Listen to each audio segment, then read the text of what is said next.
চট্টগ্রাম 10 আসন থেকে নির্বাচিত মাননীয় সদস্য জনাব সাঈদ আল নোমান। জনাব সাঈদ আল নোমান, আপনার সময় 6 মিনিট। ধন্যবাদ। বিসমিল্লাহির রহমানির রহিম। আসসালামু আলাইকুম। মাননীয় স্পিকার,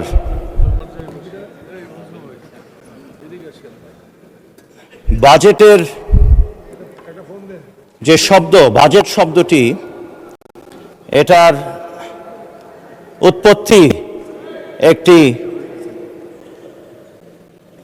ফ্রেঞ্চ ওয়ার্ড, এবং সেই ফ্রেঞ্চ ওয়ার্ডের মানে হলো থলের ব্যাগ।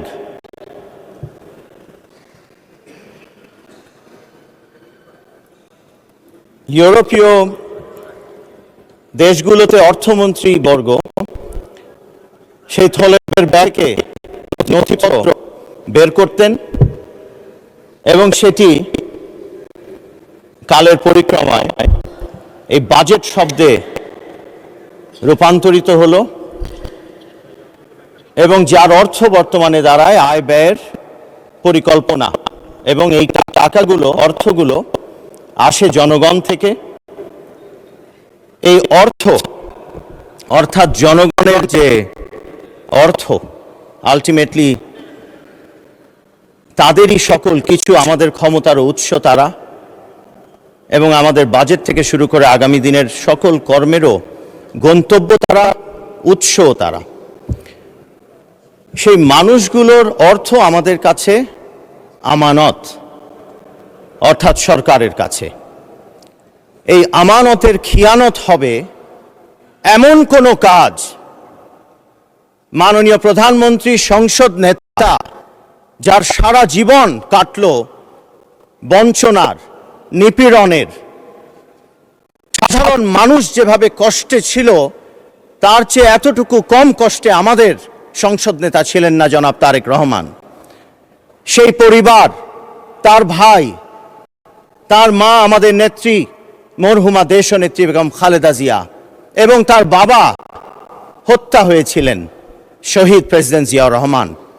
অতএব সেই মানুষটা এই আমানতকে খিয়ানত না করবেন, না আমাদেরকে করতে দেবেন। অতএব বিরোধী দলের পক্ষ থেকে যখন সন্দেহ শুনি, যখন প্রশ্ন শুনি, তখন একদিকে মনে হয় এটাই তো হবার কথা, কেননা সংসদ নেতা তো সেটাই চেয়েছেন যে আমাদের জাতীয় বিতর্ক, আমাদের জবাবদিহিতা, আমাদের সকল কর্মকাণ্ডের কেন্দ্রবিন্দু, প্রধান মঞ্চ এই সংসদ হবে। সেজন্যই কিন্তু আমরা মাসের পর মাস এই সংসদকে কার্যকর রেখেছি তার নির্দেশনায়। অতএব এখানে আপনারা সমালোচনা করবেন, আপনারা আলোচনা করবেন, আপনারা পরামর্শ দেবেন বিরোধী দল, সেটাই আমাদের কাছে আসলে কাম্য। অতএব ধন্যবাদ জানাই সেই অর্থে যে এখানে ব্যাপকভাবে আলোচনা হয়, সমালোচনার খাতিরে, শুধু সমালোচনার খাতিরে যেন সমালোচনা না হয় সেই নিবেদনটিও রাখলাম। আমি এই সুযোগে কিছুক্ষণ আগে বলে গেছেন আখতার হোসেন মাননীয় এমপি এবং আবুল হাসনাত আবদুল্লাহ মাননীয় এমপি, তাদের দুটো তিনটে বক্তব্য আমার মনে হয়েছে এগুলো কিছু আলাপ আলোচনার খোরাক। অনেকগুলোর উত্তর আমি জানি মন্ত্রণালয়গুলো দেবে, কেননা সেগুলো স্পেসিফিক, সেগুলো অঙ্ক নিয়ে, সংখ্যা নিয়ে। কিন্তু আমি যেটা বলতে চাই, আখতার হোসেন সাহেবের যে একটি বক্তব্য ছিল, থোক বরাদ্দের বিষয়ে তিনি সন্দিহান, তিনি মনে করেন এখানে দুর্নীতি হতে পারে, অনেক কিছু হতে পারে।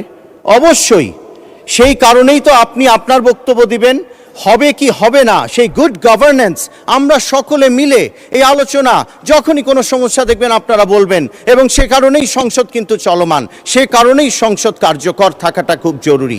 অতএব আপনাদের বক্তব্য শোনার জন্য, এই ব্যালেন্সটা করবার জন্যই তো সংসদ। সংসদীয় রাজনীতিতে অথবা সংসদীয় গণতন্ত্রে বিরোধী দল সরকারের অংশ। অতএব এই বাজেট যে বাজেট নিয়ে আমরা আলোচনা করি, সেই বাজেট তখনই সাকসেসফুল হবে যখন বিরোধী দল আমাদের সাথে সেই আমানতের খিয়ানত না করবার যে প্রক্রিয়া, যেটাকে আমি ডাকি বা আমি বলি ইবাদত, সেই ইবাদতে আমরা একসাথে কাজ করব। যেমনটি আমরা মসজিদে ছাদের তলে দাঁড়িয়ে এক সারিতে নামাজ পড়ি, ইবাদতও করব একসাথে। আখতার হোসেন সাহেব আরেকটি কথা বলেছেন যে কল্যাণ রাষ্ট্র, আমি বুঝে নিয়েছি তিনি বলতে চাচ্ছিলেন সামাজিক সুরক্ষা নিরাপত্তায় যে ব্যয় হবে, আসলে এটা ব্যয় নয়, এটা ইনভেস্টমেন্ট। তাও তার কথা সূত্র ধরে বলছি যে ব্যয় হবে সেটা জাতিকে অলস করে দেবে কিনা। আমি সোশ্যাল পলিসির একজন ছাত্র, আমার এমফিল ইউনিভার্সিটি অফ অক্সফোর্ডে সোশ্যাল পলিসির উপরে, অর্থাৎ সোশ্যাল ওয়েলফেয়ার, কল্যাণ রাষ্ট্র, এগুলো নিয়ে কিছু পড়াশোনা আছে।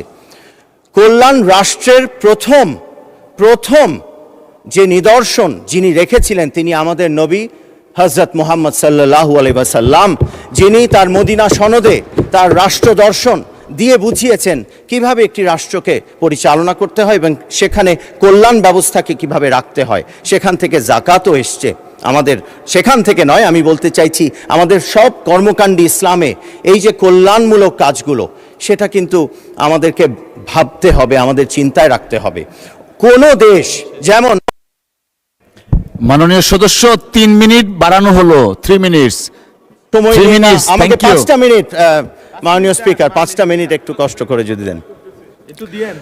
Social democratic country, Sweden, Norway, যেগুলো স্ক্যান্ডিনেভিয়ান দেশ, এই দেশগুলোতে কোনো কল্যাণমূলক কর্মকাণ্ডের কারণে তারা পিছিয়ে পড়ে নাই।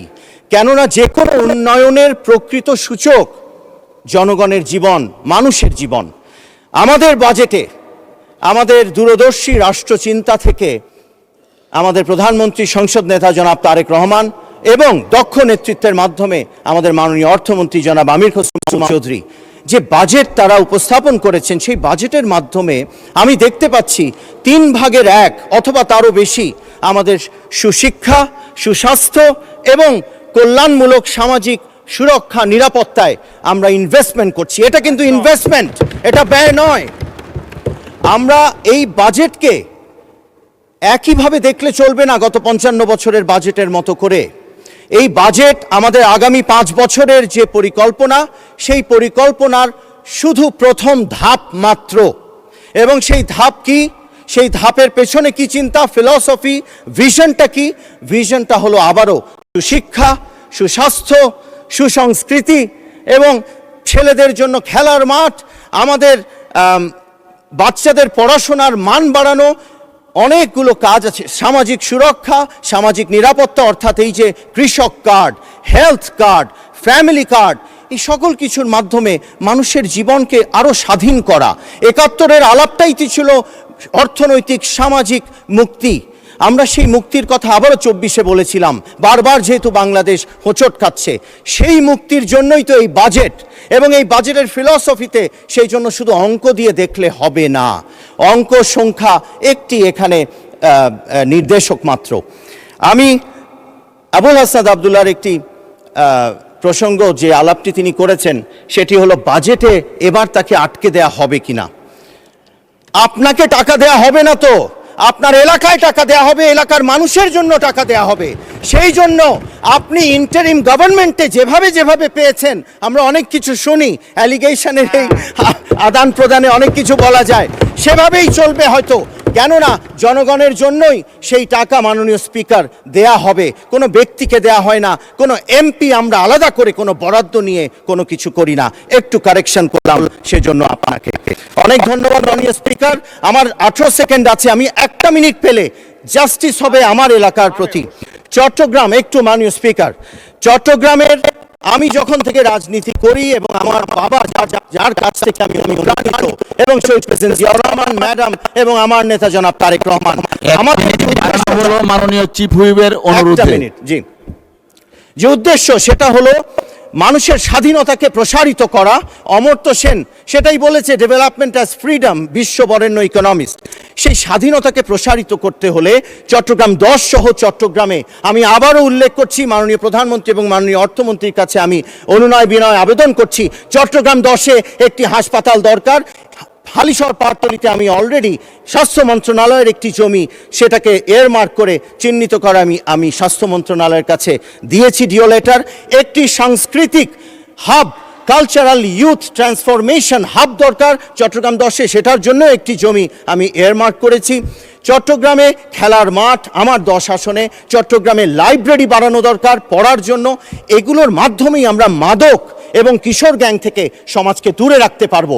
কারাগার বাড়াতে হবে না, আমাদের খেলার মাঠ, সংস্কৃতি কেন্দ্র বাড়াতে হবে, আমাদের সুশিক্ষা, আমাদের উন্নয়ন করতে হবে শিক্ষা এবং স্বাস্থ্যে, অনেক কিছু। অসংখ্য ধন্যবাদ।